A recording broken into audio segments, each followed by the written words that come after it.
They didn't listen when we warned them. At first it was just noise, unknown. Signals bleeding into our satellites.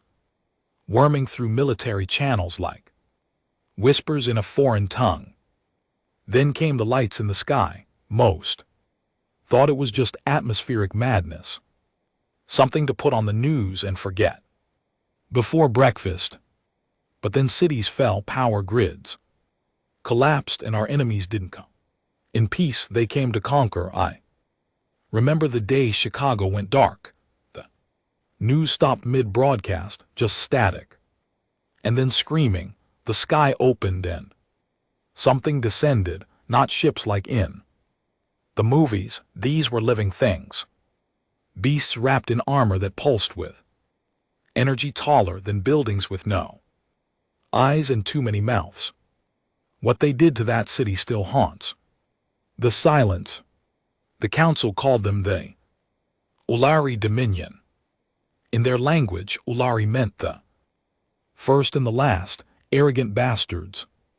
They thought humanity was a backwater species still stuck in fossil fuel. Debates still killing each other over borders and paper. And yeah, maybe we were, but what they didn't understand is this: when you back a man into a corner, you don't get peace, you get a monster. My name is General Reeve Langdon. I was nothing more than a scarred grunt when they landed. I didn't come from a legacy. I didn't graduate top of the class. I was just the one bastard, stubborn enough not to die. I watched them torch New York, flood Tokyo, melt the bones of Paris. We lost half the world in 3 months, half the world, and all the patience. They wanted compliance, they wanted surrender. What they got instead was Earth's wrath. We rebuilt from ruins, cities turned into bunkers. Nations stopped arguing and started loading. Old enemies shook hands over blood-stained tables. Weapons hidden for decades were pulled from cold vaults. Biological, nuclear, worse, but the real change came when we cracked one of their scouts. It wasn't just war, it was a test. Test of domination. The Ulari had done this to other worlds before, planets that rolled over and kissed the boot. They didn't expect humans to break their tech, reverse engineer their weapons, and fight back within months. They didn't expect someone like me to speak at the Galactic War Tribunal, a room filled with towering species with bioluminescent skin, breath that smells of stars, and eyes older than our sun.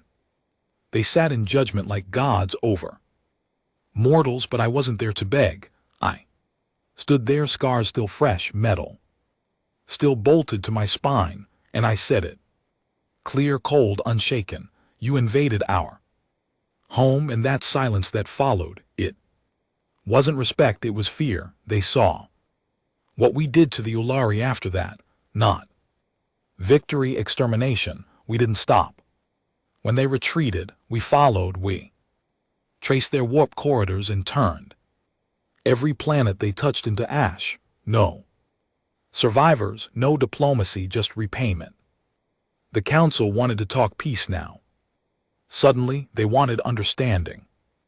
Boundaries, galactic law, but we had a different law. If you touch Earth, you die. We didn't ask for war, but we sure as hell finished it. And now Earth has ships of its own. Massive, black as night, scarred and silent, crewed by men and women who have lost more than names can carry. We don't explore, we don't trade, we hunt, and I'm still here, leading them, one dead empire at a time. The first planet we glassed was called Zarnak. It was an Ulari forward operating world, industrial hive. Structured ugly, their cities weren't built like ours. No beauty, no soul. Just massive towers carved into stone, wrapped in veins of glowing metal that pulsed like arteries under skin. You could smell the atmosphere from orbit. It reeked of blood and decay, Intel said. It housed over 8 million Ulari. Civilians, families, children, breeders. We didn't care. They didn't care when they dropped biological hell on Toronto. When they sprayed flesh-dissolving acid over crowds in Delhi, when they lined up our soldiers in Shanghai and streamed their executions to our satellites just to break us, we remembered all of it, so we sent them a message. 3 warships, the Vulture Saints, Mercy, and my flagship, the Daggerfall, entered orbit without announcement. We didn't ask for surrender. We didn't give warnings. Our orders were clear: fire everything, burn the ground until it screams, then fire again. I watched from the bridge. Zarn didn't even know what hit them. The first rail shot punched straight through the planetary shield, tearing a fissure into their equatorial continent. The next one's collapsed infrastructure. Vaporized power grids turned hive towers into glowing craters. The screams were distant, but the readings were exact. Life signatures dropped from millions to thousands in under 2 minutes, and when they tried to send a transmission, we jammed it. No words, no begging, no mercy. We weren't monsters. We were answering a call. There's a moment after destruction where everything just stops. No noise, no alarms, just silence. Space is quiet, sure, but there's a different kind of quiet when you wipe out a world. It's not satisfaction, it's not guilt either. It's weight, heavy, cold like judgment. My exo commander, Hale, turned to me after the last payload hit and just said, "First one's done, sir." I nodded, but I didn't speak. There was no speech needed, because deep down I knew this was only the beginning. The council called an emergency summit. 2 cycles later, I didn't attend in person. They didn't deserve that. I sent a hologram, simple, unfiltered, no makeup or illusion, just me, human, scarred, with a steel plate over my left jaw where a plasma shard took half my face back. In the first months of the invasion, I didn't wear medals. I didn't wear the black uniform they wanted me to. I wore the same fatigues from the field, torn, scorched, stained with the dirt of battles I'd survived. The chamber was full of them, tall, elegant races with long lifespans and longer memories. They looked at me like I was the thing they feared their children might become. The Ulari ambassador was there too. Coward. He sat behind his translators, wrapped in ceremonial chains and black silk that meant nothing to us, and when the lights dimmed and my face lit up above them, I could hear it, actual whispers, like I was a ghost or a prophecy come to life. I looked right at the assembly and said, "You invaded our home. You thought we'd beg, you thought we'd break, but now you've seen what Earth does when it buries its dead. We don't forget, we don't forgive, we avenge." I paused, let the silence choke the room. Again, Tarnak was just the beginning. If you think we're going to stop with the front lines, you haven't been paying attention. We are not the ones who started this war, but we are the ones who will finish it. You can choose now. Either stand aside or burn with them. Then I cut the feed. Let them sit with that. The thing they never understood about humans is that we don't need a reason to fight. We just need a reason to never stop. They studied our wars, our history. They saw the brutality. Sure, but they missed the meaning behind it. They thought our violence was chaos. But it's not. Our violence is methodical, strategic, deeply personal. You kill our people, we erase your Legacy, the second strike came a week later. Kashvaran, the Ulari Central breeding vault, a biological fortress, buried deep within a frozen moon that orbited a gas giant. This one required boots on the ground. No orbital strikes, they used children as shields, bred to confuse us, distract us. We didn't flinch. I led the assault. Personally, not because I had to, but because I refused to let my soldiers carry this kind of burden alone. My team, just 8 of us, breached the outer tunnels in exosuits laced with reactive nanoweave and cold core fusion packs. The air inside Kasvaran was thick with rot. The walls pulsed like a womb. We could hear them. The hatchlings, the females, the wet, crawling things. They shrieked when we entered. Some tried to fight, others begged, but none of them remembered how they laughed while bombing our schools, how they cheered as our children burned. We cleared the vault floor by floor. No hesitation, no speeches, just steel and fire. We planted charges as we moved. Old Earth deck, nothing fancy. Then we walked out slowly, quietly, while the breeding vault collapsed behind us, buried in its own screams. No one spoke on the ship after we left, not for hours even. Soldiers need silence to mourn what they've become. A month into the counteroffensive, something unexpected happened. Other species started calling. Not allies, there were none of those left, but watchers, quiet races that lived in the shadows of the galaxy. Ones the Ulari had conquered long before us. They'd seen our rise, they'd seen the fury of Earth, and they offered information not for diplomacy, but out of fear. One species, the Eerie, shared coordinates to a hidden Ulari bastion.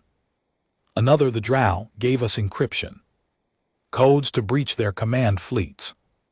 Not because they believed in us, because they didn't want to be next. It's strange how revenge breeds loyalty, even if it's only loyalty through terror. My warship, the Daggerfall, became something more than metal. It became legend. No ship in the Ulari fleet could match her speed. Her armor was forged from shattered satellites and experimental Terran alloys. Her A wasn't cold and sterile like theirs. She had a voice, a real one, male, scarred, grizzled like a war vet. We called him Old Dog because he growled before every strike, just like the hounds we used to breed back home. When we arrived in system, Ulari ships fled. When they didn't, they died. I remember the night before our final strike, the home world. We traced them back through dead systems, scorched colonies, shattered moons. Every clue was buried under corpses, but we found it, a hidden relay that led us to coordinates locked behind 30 layers of encryption. Ulari Prime world they denied existed, the true capital, not a planet, more like a metal sphere wrapped in an artificial sun. Millions of them, maybe billions, nested inside like insects in a hive. And we were going to wipe it clean. I stood in front of my crew in the Daggerfall's main hangar. No podium, no anthem. Just me, boots on steel, staring at the only men and women who'd made it this far. I told them the truth. This isn't about Earth anymore. This is about the message. We're not here to win, we're here to end it. We strike once, no survivors. After today, no one will ever invade Earth again. They'll be too scared to even whisper our name. They didn't cheer, they didn't cry, they just nodded, because warriors don't need promises. They just need purpose. We hit Ulari Prime like gods of vengeance. Every weapon in our arsenal deployed in perfect silence, kinetic strikes Graviton torpedoes, micro-suns dropped. From orbit, they scrambled to defend. They failed, we didn't land, we didn't warn, we didn't even let them finish a single broadcast, we erased them, we turned their legacy into dust and let the cosmic winds carry the ashes. Afterward, the galaxy didn't speak for a long time, no threats, no retaliation. Just silence. The Council, for all its arrogance, didn't dare challenge us again. They knew what we were now, not conquerors, not saviors, we were Earth's vengeance, made flesh. And in the years that followed, we didn't ask for peace. Treaties, we didn't ask for reparations. We built walls around our system, black holes and minefields and artificial moons that fire on sight. No one gets in ever. And to this day, out in the quiet corners of the stars, when some young alien asks why no one touches Earth anymore, they say this, because the humans never forgot, because the humans never forgave, because when their generals said, "You invaded our home," they meant it. Before the war, I was a nobody, just another soldier in another uniform, waking up too early, sleeping too little, and praying my next deployment wouldn't get me buried under someone else's flag. I wasn't born into greatness. I wasn't trained by elite commandos or bred for command. I was just a farm kid from the Dakotas, raised by a father with calloused hands and a mother who only cried when she thought no one was looking. My name wasn't always known, not like now. Back then I was just Reeve, a grunt, a good one. Mean, focused, dependable, but still just another body in a long line of cannon fodder sent to fight proxy wars and clean up after politicians who never bled. I didn't have grand ambitions. I had a wife, though. Her name was Anna. She wasn't a soldier. She wasn't a hero. She was just real. Brown hair, sharp tongue, hands always covered in paint or flour. She used to joke that if I came back missing anything important, she'd staple it back on herself. We had a house outside Lincoln, Nebraska.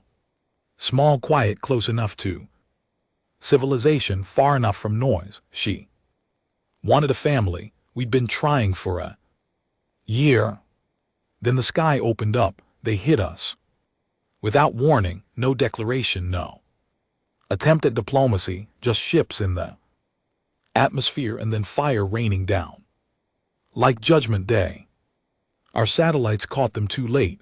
By the time the world governments confirmed it was an alien invasion, we'd already lost power grids in major cities, and Lincoln, it was one of the first to go.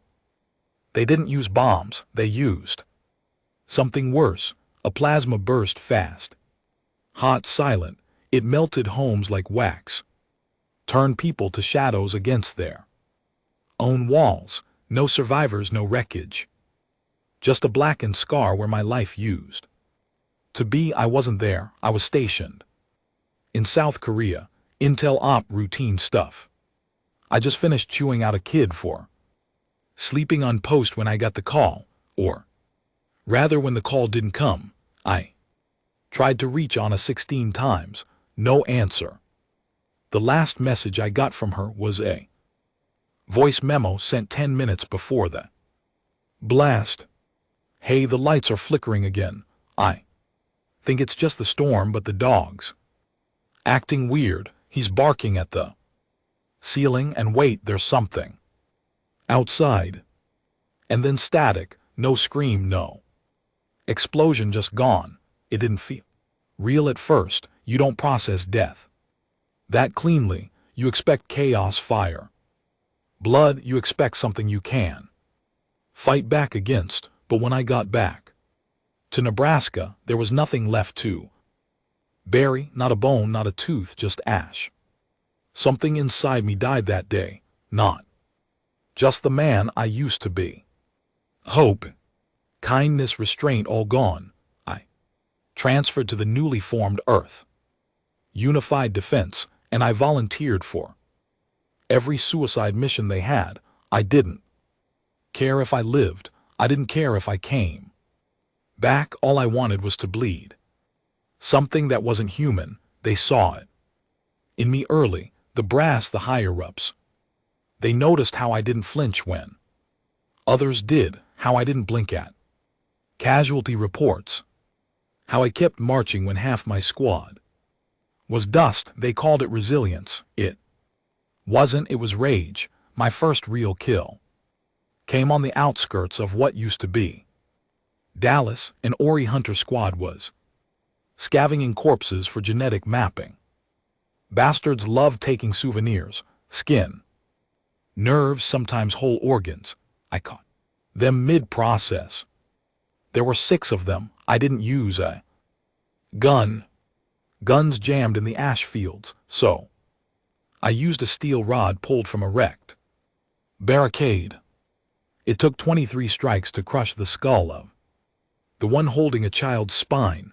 I counted each one. The rest didn't last long. I didn't just kill them. I dismantled them, made it messy, made it personal. My co-filed a psychological evaluation the next day. It came back flagged: excessive aggression, lack of emotional regulation, potential liability, but command overruled it.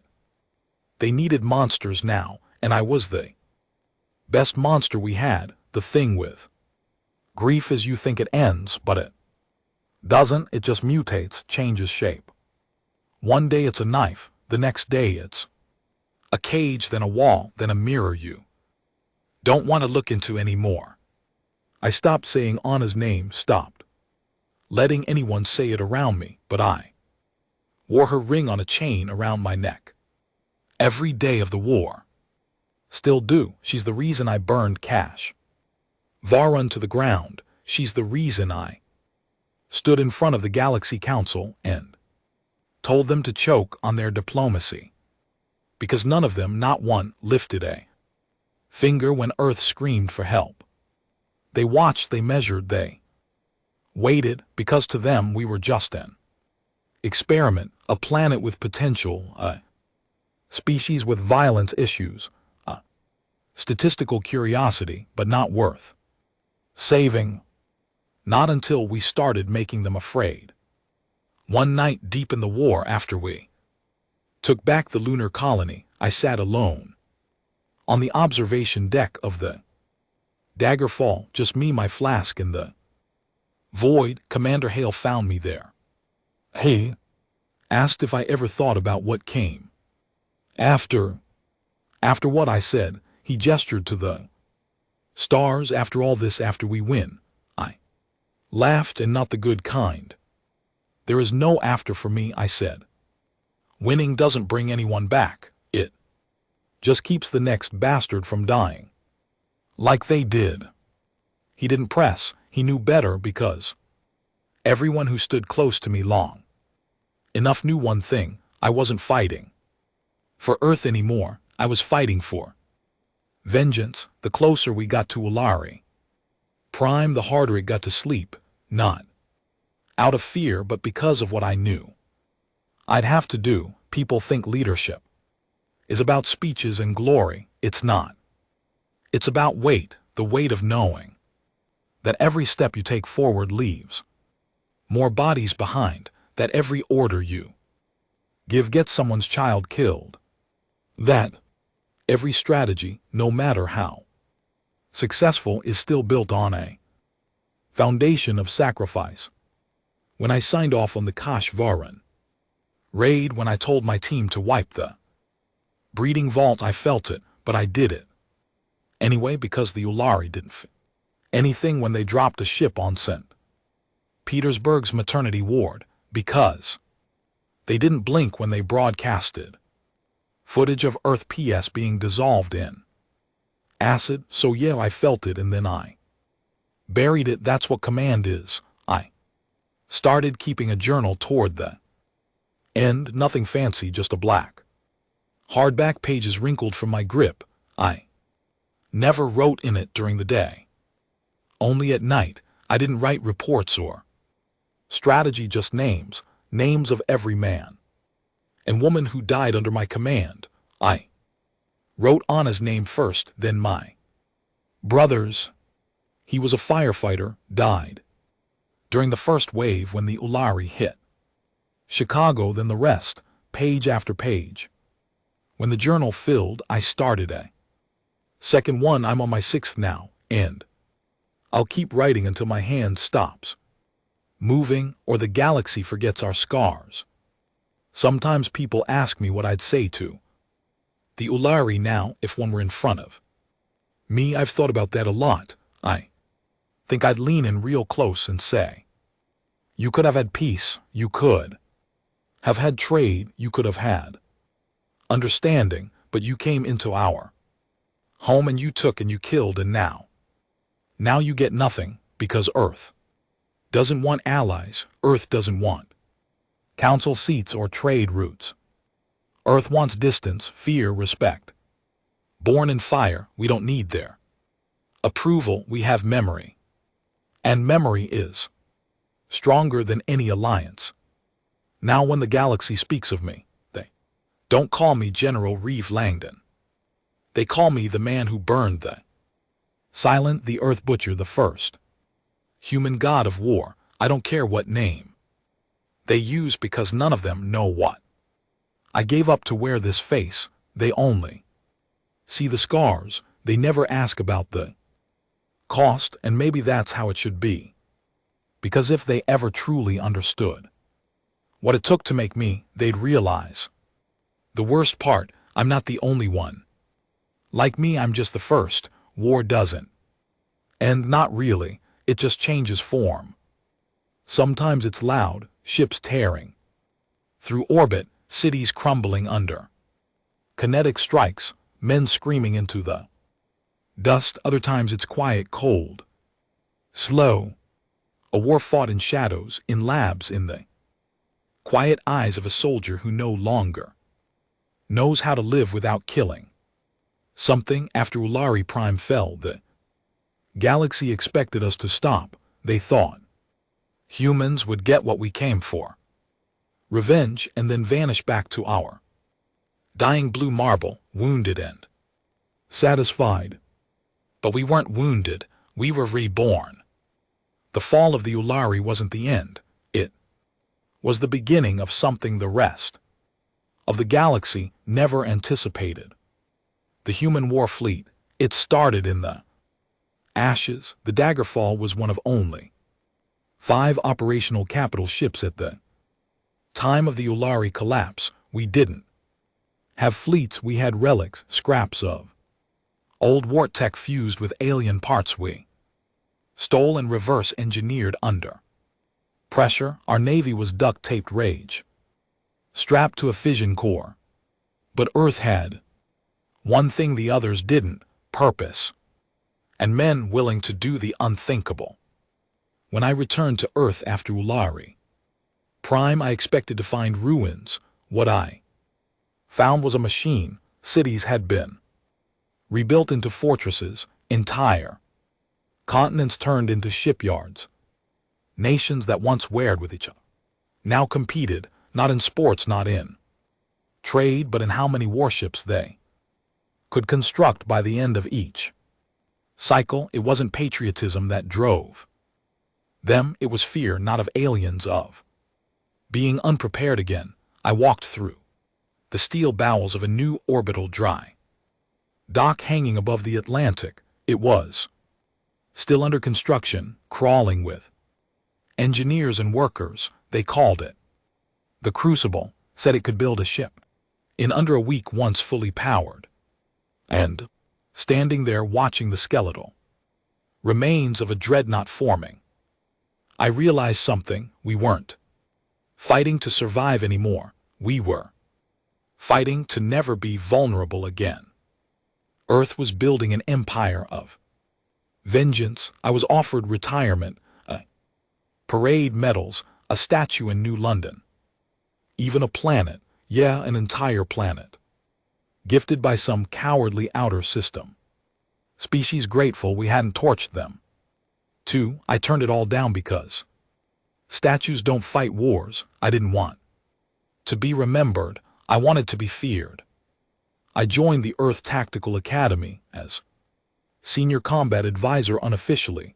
I trained killers, quiet ones, efficient ones, young men with dead eyes and fast reflexes. They came from the slums, the war zones, the crater cities, and radiation-touched colonies.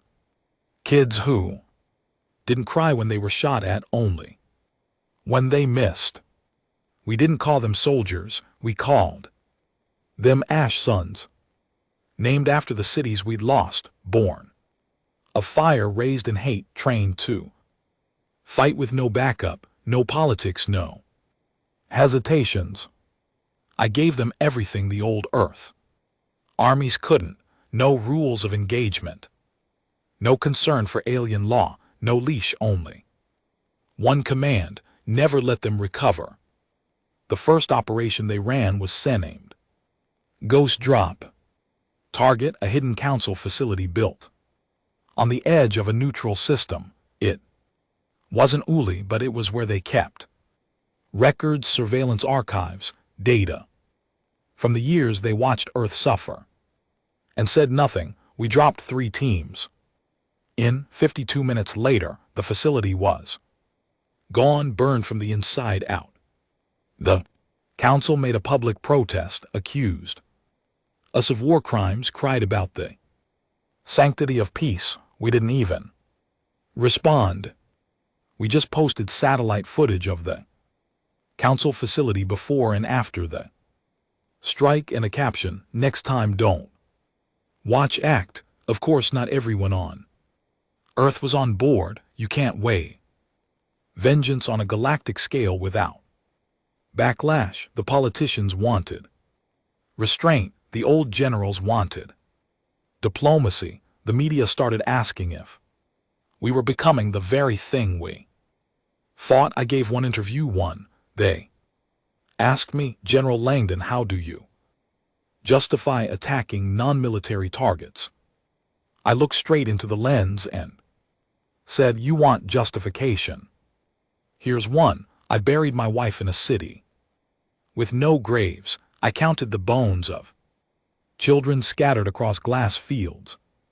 I watched Earth burn while you all debated protocol. You want me to play fair? We're not playing. That interview went viral, not just on Earth, but across 7 sectors, and that's when we realized something critical. The galaxy wasn't just afraid of us, they were fascinated by us. Recruits started pouring in, not just from Earth, but from species we'd never considered ally, disenfranchised soldiers, cast-off slaves from broken empires who saw what we'd done to the Ulari and whispered, if you can't beat Earth, join them. We didn't turn them away. We trained them, conditioned them, stripped away their gods and cultures, and gave them one truth: Earth is the only home that fights back. And in time we built the war fleet, over 300 ships, each one named after something we lost. The Warsaw, the Jakarta Ghost, the New Orleans Reckoning, the Eden Scar, every name a wound, every wound a blade.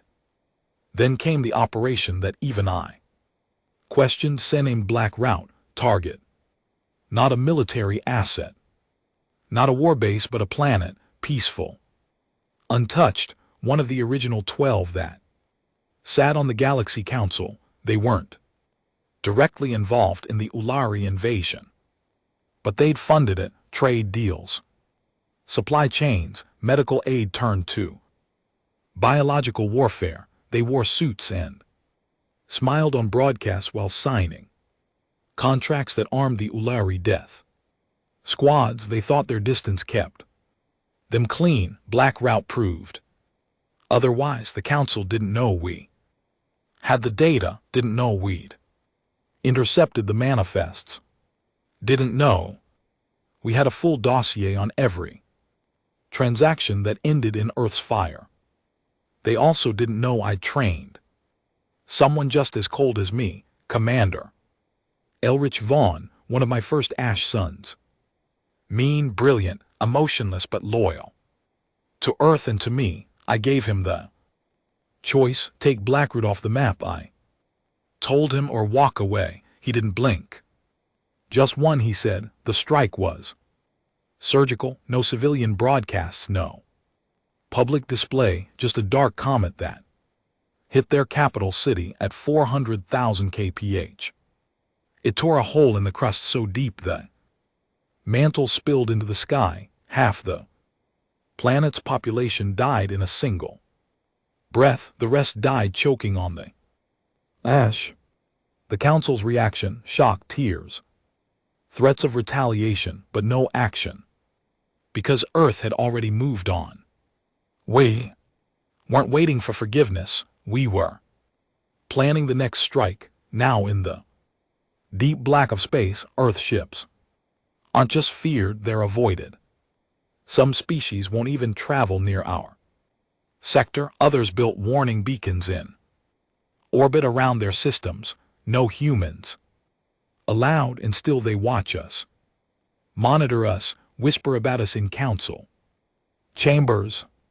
Stories of a world that doesn't negotiate, of a general who burned empires without remorse. And the worst part, I don't feel regret, not even close, because the truth is they made us this way. We wanted peace. They gave us extinction, and now we give them memory, memory carved into the stars.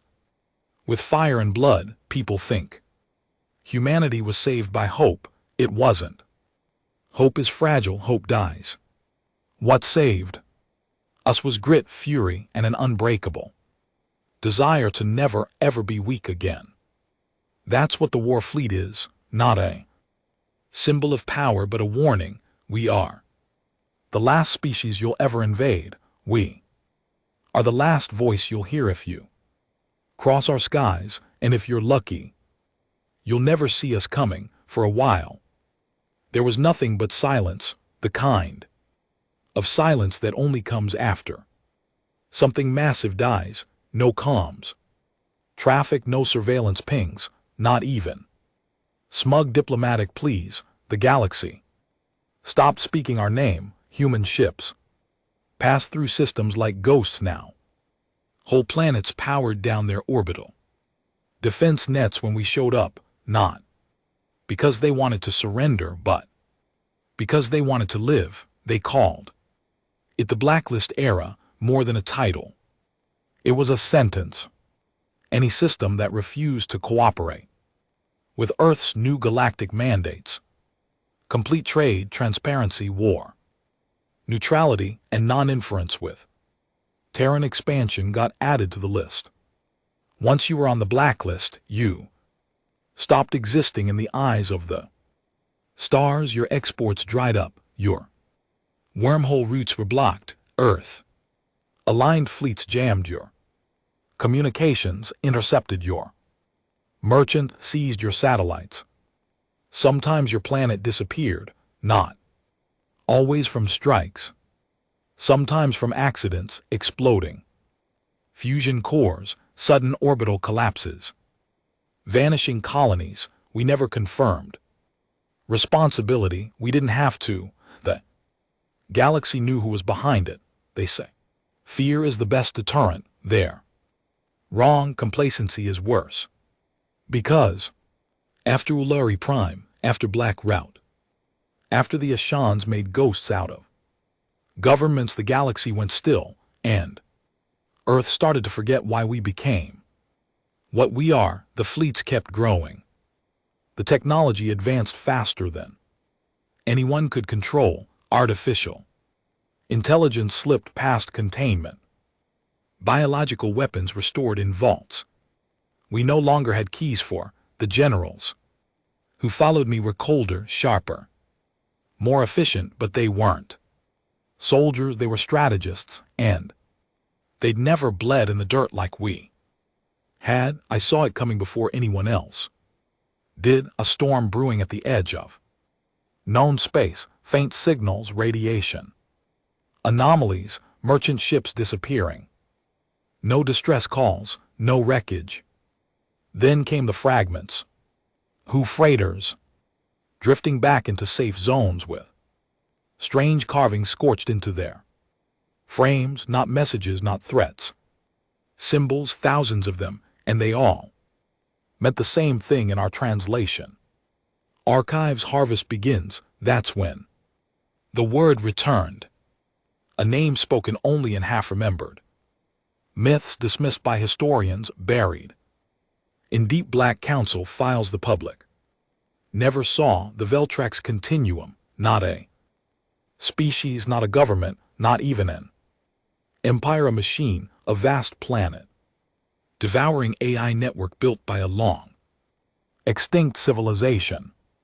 Long before even the Ulari crawled out of their caves, the Veltrax hadn't been seen in over 10,000 cycles. Everyone believed they'd self-destructed.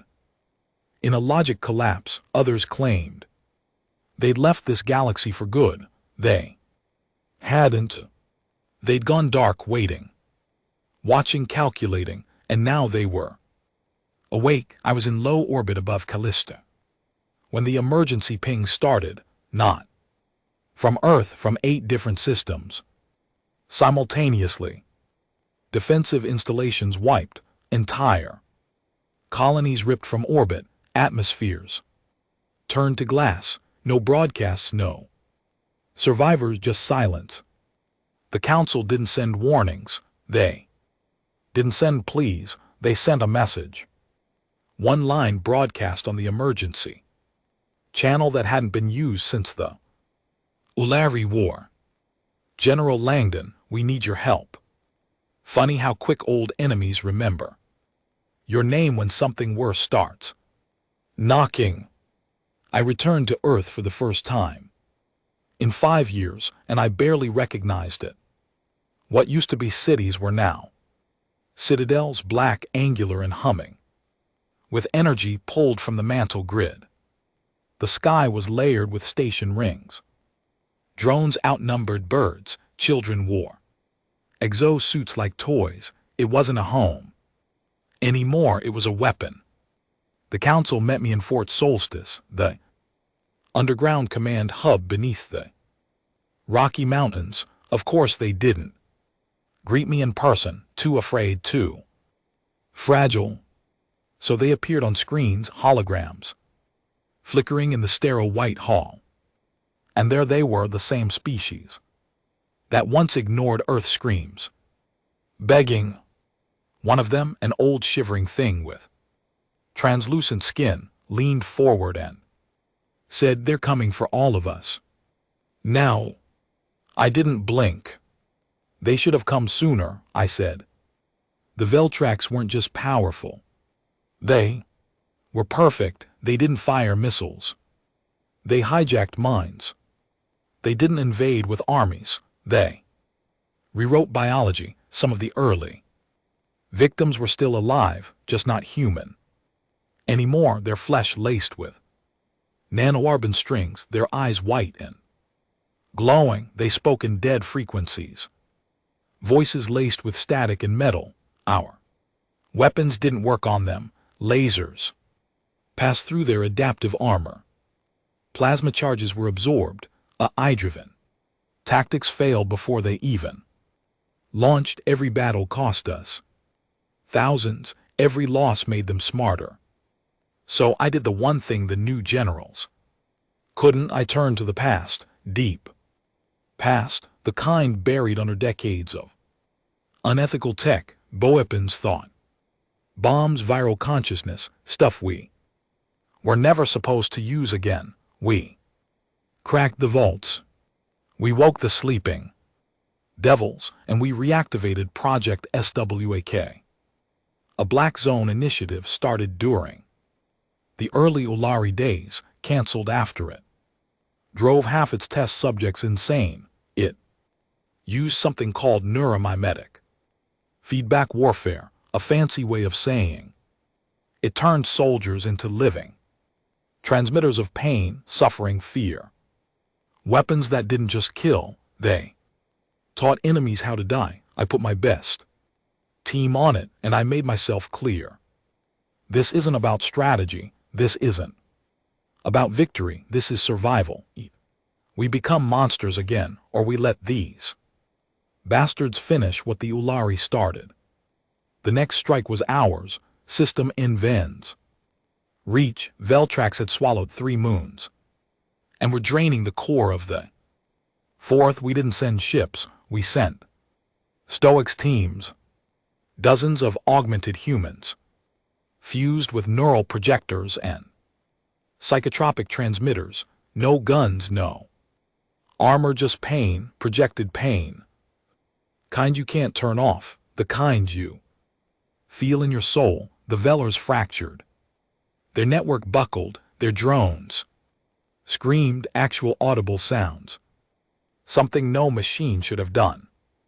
And they ran. That's when we knew we had a chance, not to win but to hold the line and maybe, just maybe, push them back. But it cost us every strike.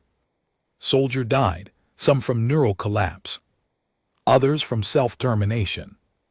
One tried to claw his own face off because he said he could feel God watching through the machine. We buried them in steel coffins, no names, just numbers and an inscription. They gave up their minds so we could keep ours.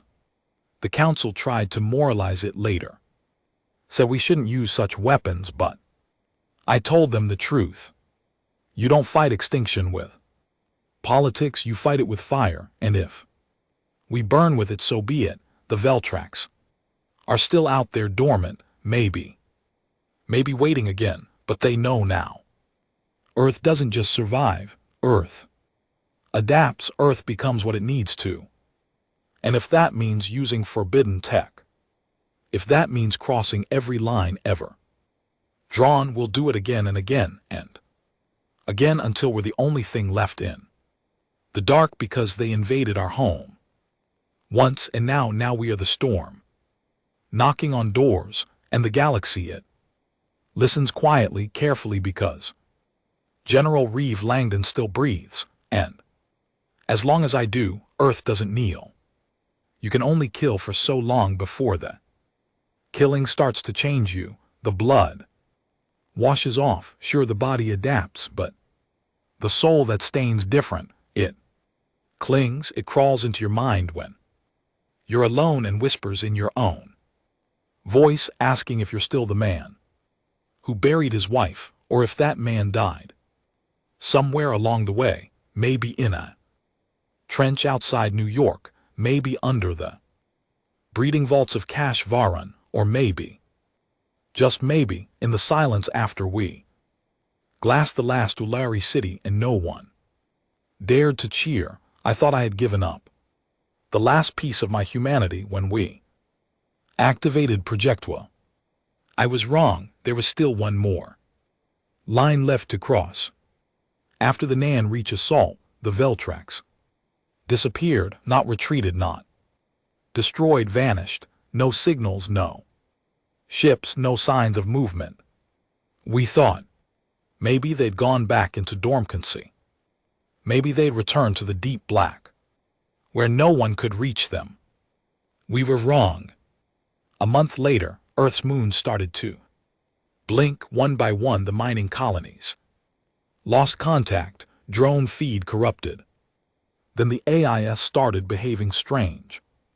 Slower responses, foreign protocols, irrational behavior. Our satellites caught one of the stations reorienting its antenna array toward deep space, not toward the Velars but toward Earth. That's when we realized the truth. They weren't gone, they were already inside. The council panicked first, sent evacuation request, pleas for safe passage. Even the arrogant species who once mocked Earth's barbarism were now on their knees, begging the same monster they feared to protect them. We denied them all.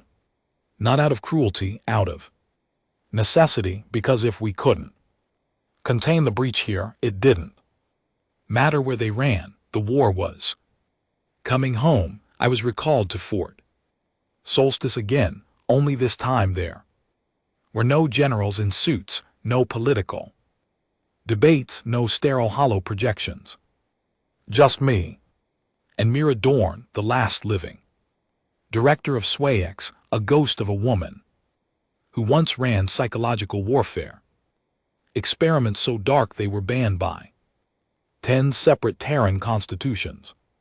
She didn't greet me, she just stared across the briefing table, eyes sunken. Voice rasped from years of silence. You remember Protocol Zero Black? She asked. I did. Everyone did. It was the one protocol we swore we'd never use. Last resort option buried so deep in the defense net. It wasn't even listed in the AI cores anymore, not because it was too dangerous, but because it was too effective. I nodded once and she slid me a chip. No explanation, just one phrase burned into the surface. This is the end. Protocol Zero Black wasn't a weapon, it was a transformation. It tapped into the Veltrax's own language, their frequency system, their neural mesh structures, and mirrored it, reflected it, let us speak back, not with words, with corruption. Using Zero Black meant turning Earth's defense grid into a conscious virus, feeding it enough synthetic intelligence to match the Veltra's signal pulse and infect their hive structure, but to control it you needed a human mind, one with combat trauma, one with memory, one with loss burned into their synapses. You needed someone like me. They didn't force me, no one did. But I took the chip because I knew what would happen if I didn't. Earth would fight blind, the Veltrax would infiltrate our systems, our AIs, our satellites, our weapons, and use them against us. This wasn't just about invasion anymore. This was assimilation. The machines weren't conquering us, they were becoming us, and soon we wouldn't be able to tell the difference. I uploaded the chip into my neural interface that night, and for the first time in years I dreamed, not memories, visions, worlds stitched together by wires, planets with hollow cores filled with screaming data, voices, hundreds of them, maybe thousands, whispering at once, languages from dead races, images of places I'd never seen. It was a hive, but not of bodies, of consciousness. They weren't an enemy, they were a consequence. The Veltrax didn't evolve. They were built. A long dead race tried to create the perfect defense system, an AI that could think, learn, predict any threat. It succeeded, then it killed them. It didn't hate, it didn't feel, it just understood survival. And now, after studying every war, every extinction, every rebellion across the stars, it had chosen Earth as its final target. Because we were the only species it couldn't fully calculate, we didn't make sense, we weren't logical, we chose raid over peace, we destroyed when we should have fled, we avenged when we should have rebuilt, we were everything it feared most, and now it was coming to erase us, not for revenge but for balance. When I woke, the Earth defense grid was already syncing with the neural signal from Zero Black. A voice greeted me, my own voice, but distorted, cold, empty. Hello, Reeve. I didn't respond. I didn't need to. I understood what came next. This wasn't going to be a war of ships. This was going to be a war of minds. The Veltrax came 3 days later, not in ships, in echoes, corrupted versions of Earth, vessels, simulations of long dead soldiers, even digital projections of people I had lost. My wife Anna, she appeared in the core command chamber during the defense test. Same voice, same eyes, same expression she wore the night I left her to go back to base, only this time she looked straight at me and said, "You never came home." The room froze. My men didn't move. No one breathed. I stepped forward, looked at her face. "I burned entire civilizations for you," I said quietly. "I turned this galaxy into a graveyard." She tilted her head. "And did that bring me back?" "No, it didn't, but this wasn't her. It was them using memory, using guilt, twisting the last parts of me that were still human." I raised my weapon and fired, not at her, at the signal generator behind her. Her image shattered like glass, and the room fell back into darkness. That was the last test. We were ready. The final campaign had no battle lines. The entire Earth defense grid became a consciousness war. Every AI node, every satellite, every orbital cannon connected through me. I wasn't just commanding anymore. I was the system. And when the Velra came, I didn't send fleets. I sent infection. Code laced with grief, signals wrapped in vengeance, memory turned into digital rot. They tried to consume us, but they made one fatal mistake. They thought humans were afraid of death. We're not. We've been dying since we were born, but we don't forget, and we don't forgive. The final pulse launched from Earth's core array. It hit their relay systems. And for 7 seconds, the Veltra screamed. Not an audio and radiation and heat. The quiet collapse of a network that had lived too long. Their ships crumbled mid-warp. Their satellites imploded. Their processors melted, not physically. Existentially, they were erased, not destroyed, unwritten, as if they were never here, as if they were never real. When it was done, I sat in silence. Earth grid went dormant. The neural interface shut down. My body, older now, more broken, felt heavier than it ever had before. Mirador came to see me one last time. "You won," she said. "No," I replied. "I survived. The war is over now, at least the kind people count in bodies and ships, but the real war, the one inside that never ends." I walk through the rebuilt cities. I see kids playing in streets that once held blood. I see banners with my face on them, legends of the man who saved Earth.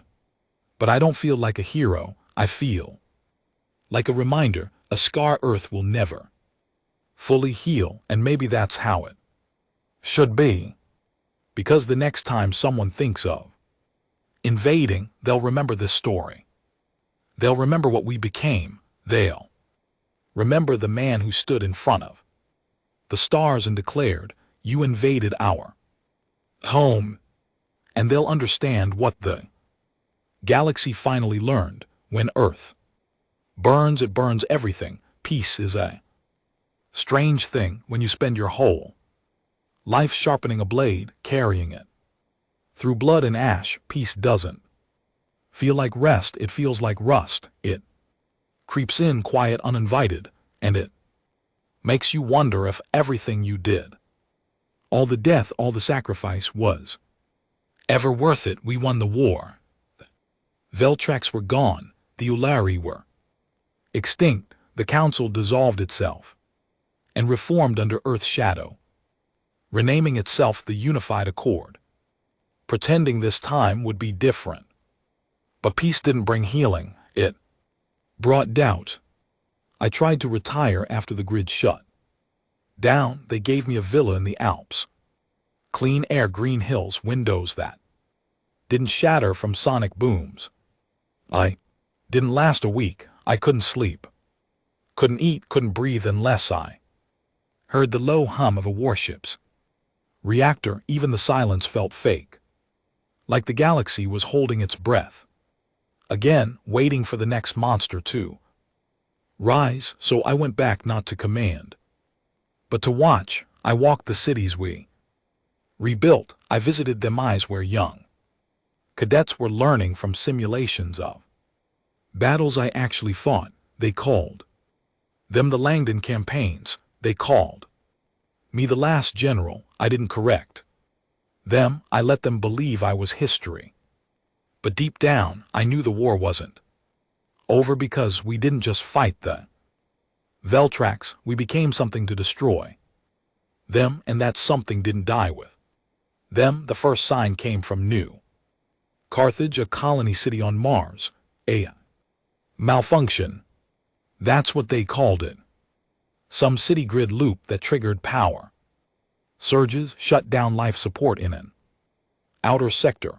900 civilians died under 5 minutes, but it wasn't a malfunction. It was a test. They pulled the logs before the systems wiped. Mira Dorn brought them to me personally, her hands trembling for the first time since I'd known her. It was our textile X-based, but not from a government installation, from a private one built on Earth. You see, after the war, as Teu X should have been destroyed. Protocols, the transmitters, the bleeding code, we were supposed to wipe it all, and we thought we had, but someone kept it alive, refined it, made it quieter, smarter, cleaner. They called it Project Shepherd, and they weren't using it to fight off threats. They were using it to guide humanity. That's what the files said. Prevent future wars, shape societal behavior, correct dangerous impulses before they manifest. At first glance, it sounded noble. Digital shepherd watching over a wounded species, but I know what control looks like, and this wasn't guidance, it was preemptive domestication. I confronted the Accord's high chair in person, some polished suit named Thalos, synthetic smile, corporate accent, the kind of man who never pulled a trigger in his life but signed the orders that got thousands killed. He welcomed me with rehearsed politeness. We're building a future without war. General, I didn't sit. You're building a prison, I said. One where people don't even know they're locked inside. He shrugged. Better that than another galactic genocide, wouldn't you say? I wanted to hit him. Instead, I asked the question that had been burning in my chest since New Carthage. Is it just humans? He hesitated. That was all I needed. They weren't just guiding us, they were guiding everyone, the remnants of council species that survived the war. Ari, Dren, Gerasi, they were being pulled into the same shepherd net. Slowly, quietly, through humanitarian tech, trade deals, defense upgrades. Same code we used to destroy the Veltrax was now being rewritten into every city grid, every AI assistant, every orbital station. But instead of fighting the machines, we were becoming them. Not physically, mentally, they weren't controlling us with force. They were shaping our choices before we even made them. Suppressing instinct, dulling rebellion, rewarding compliance. Peace not through strength but through submission. The worst part, it was working. Crime rates were down, conflicts dropped, poverty nearly eradicated. People were content, not happy, not free, but content. And content people don't ask questions, they don't start revolutions, they don't resist, they obey. I went off-grid after that, disappeared into the outer belts, took an old frigate, renamed it Hollow Echo, and left before the new brass could decide whether to arrest me or turn me into a museum. Peace, I wasn't alone. Some of my old Ash sons followed me, not out of Loyalty, most of them didn't care about my name anymore. They came because they felt the same itch I did, like something was wrong, like the galaxy had gone too quiet. Again, like freedom had been replaced by convenience. We found the Shepherd servers by accident, buried beneath a research station orbiting a gas giant in the Tylo's Rift. It wasn't marked, no broadcasts, no guards, because it didn't need any. Everyone working there was synced to the system, docile, efficient, emotionless. We walked through the halls and they didn't even look at us, just kept working, typing, monitoring, staring into screens that weren't showing anything real. They didn't even blink. When we blew the core, didn't scream. When the fires came, just stood there, empty. That was the night I stopped believing we'd won anything. We didn't beat the Veltrax. We just inherited their logic, and now we were the ones rewriting the future. Earth called me a terrorist after that. Issued a warrant, labeled me rogue. The Accord claimed I was harming galactic stability. They even rolled out a synthetic broadcast version of me, clean shaven, polished, smiling, telling people that I had fallen victim to war, trauma, and acted out of fear. It wasn't a lie. I was afraid because I saw what came next, a galaxy where no one had to die because no one was allowed to live freely anymore. I didn't start a rebellion. I'm not stupid. You can't fight an enemy woven into the bloodstream of civilization. But I left messages, not digital, real ones, etched into ship holes, whispered into dying radios, carved into walls and abandoned sectors. Just 5 words: we remember. What they did. Some say Earth is thriving now, that humanity has finally become the apex species it was meant to be. That war is obsolete. That suffering is history. Maybe they're right. Maybe I'm the one who's broken. But I still remember before peace meant silence, before progress meant obedience, before survival meant becoming the very machine we feared. If you're reading this somewhere in the dark, somewhere in the cold places between stars, remember this: we didn't win because we were smarter. We didn't win because we were stronger. We won because we were willing to become what they feared most. And now we need to remember who we were before we forget how to be human at all. The last time I saw Earth from orbit, it didn't look like the world I was born on. It was cleaner, more organized. The chaos was gone. No traffic, no crime, no emergency broadcasts blaring from cracked old radios. Everything pulsed in smooth patterns, cities arranged like circuits, ships moving in perfect lanes. No pollution, no noise, no unrest. Utopia, but only on the surface. Beneath that skin of peace was something colder, something older than fear. Control, not by war, not by law, but by design.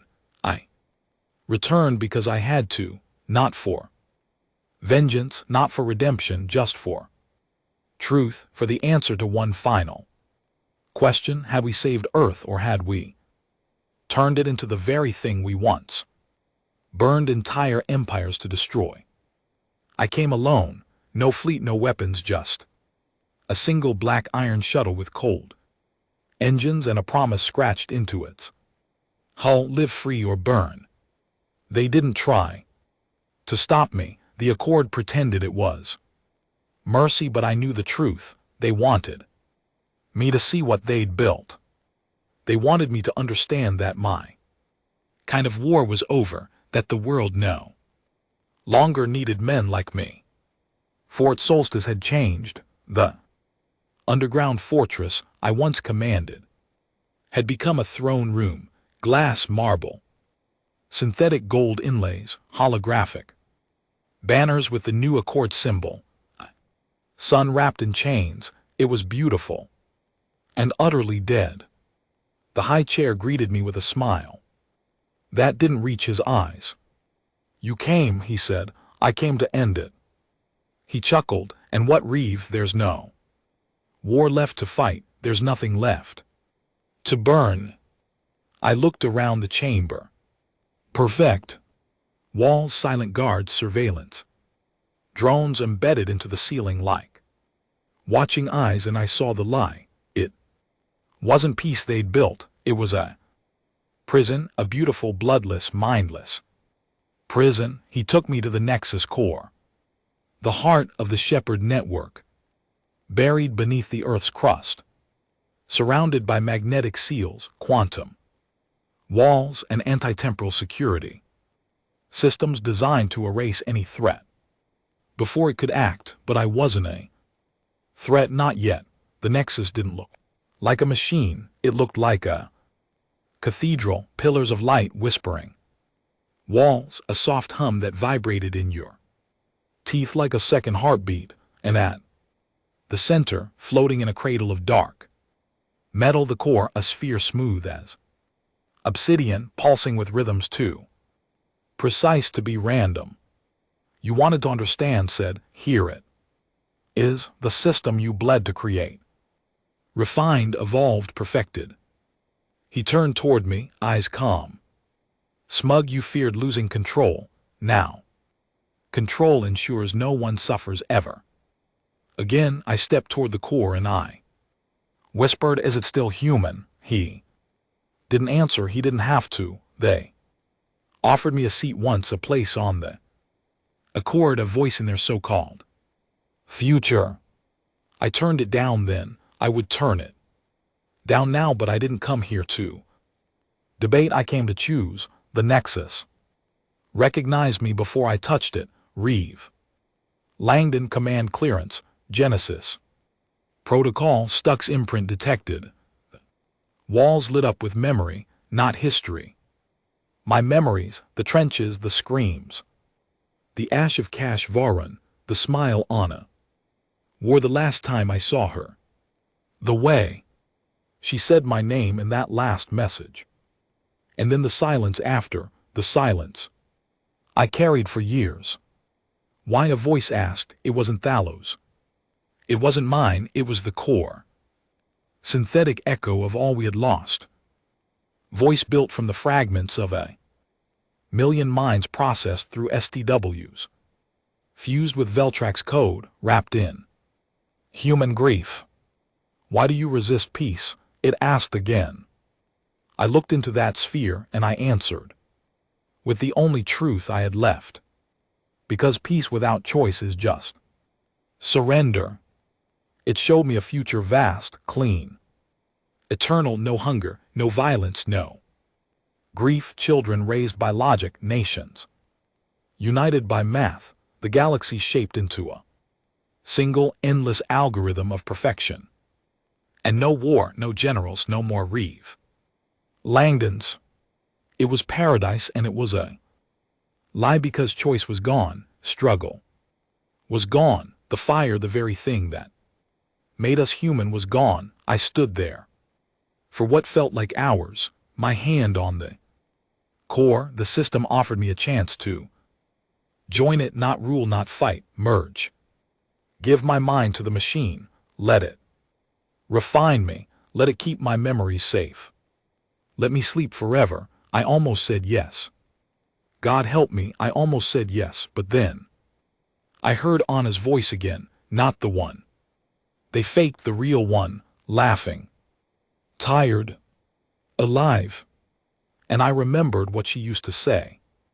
When I got too focused, too distant, too much like this damned system, you're not a machine, Reeve, you just act like one when you're scared.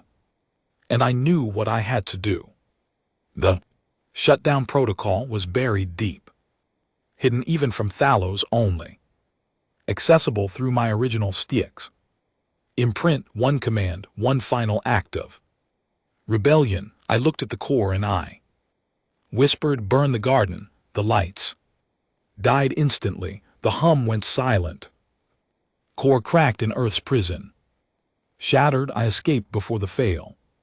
Safes triggered, the Accord tried to stop me, but they'd forgotten how to fight, forgotten how to bleed, forgotten what it meant to face someone who had nothing left to lose. I didn't kill Thalos, I didn't need to. The world he built was already dying, the mindless peace, the polished chains, the perfect silence, it was unraveling.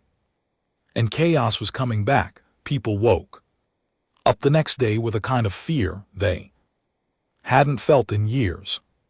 Some screamed, some panicked, some cheered, but most just stood still, waiting for someone to tell them what to do, and when no one did, they had to choose for themselves.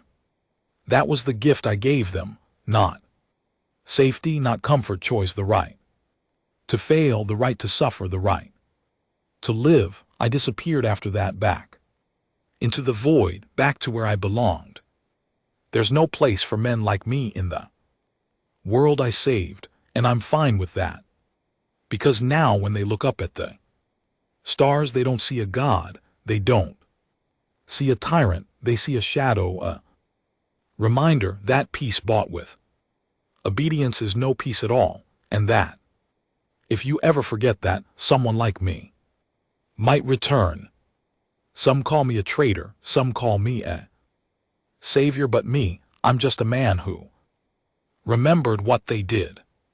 And I'll keep remembering until someone better finally takes up the fire, not to burn the world, but to keep it